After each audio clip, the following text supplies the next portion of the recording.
त्यानं काय दगड तोडण्याचा प्रयत्न केला. दगड तोडण्याचा प्रयत्न केला. शेवटची गोष्ट आहे, त्यानं 50 गाव दिले, 100 गाव झाले, 150 गाव झाले, तरी तो दगड तुटला नाही.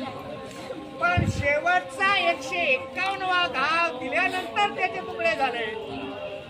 याच्यावरून विद्यार्थी मित्रांनो लक्षात घ्या, काही वेळा काही गोष्टींची परीक्षा असावी लागते आणि ती परीक्षा आपण स्वमताने दिली पाहिजे. जसं सरांनी सांगितलं की आत्मविश्वास हा जगातला एकमेव असा घटक आहे तो कोणी हिरावून घेणार नाही. आणि ज्या व्यक्तिमत्वामध्ये आत्मविश्वास असेल तर त्याचं यश हे नक्कीच आहे. हे आजच्या निरोप समारंभावरून मला सांगायचं आहे.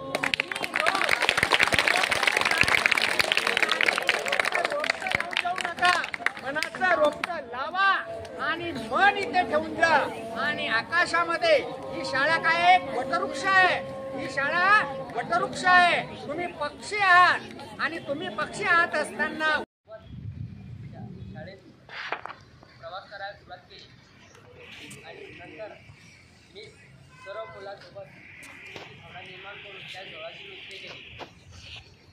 धीरे धीरे मी माझ्या पायावर उभं राहणं शिकलो आणि सरांनी सांगलेला एक एक शब्द मला कळायला लागला. जाता जाता एवढं सांगून जातो की सत्यगुरुराय कृपा माझं केली. गुरुशिवाय आपण पुढे जाऊ शकत नाही. जीवनात आपण यशस्वी होण्यासाठी आपल्याला शिक्षक वर्गाशिवाय दुसरा पर्याय नाही. जो विद्यार्थी शिक्षकांच्या सांगण्याकडे दुर्लक्ष करतो तर कधीच जीवनात अपयशी ठरू शकत नाही.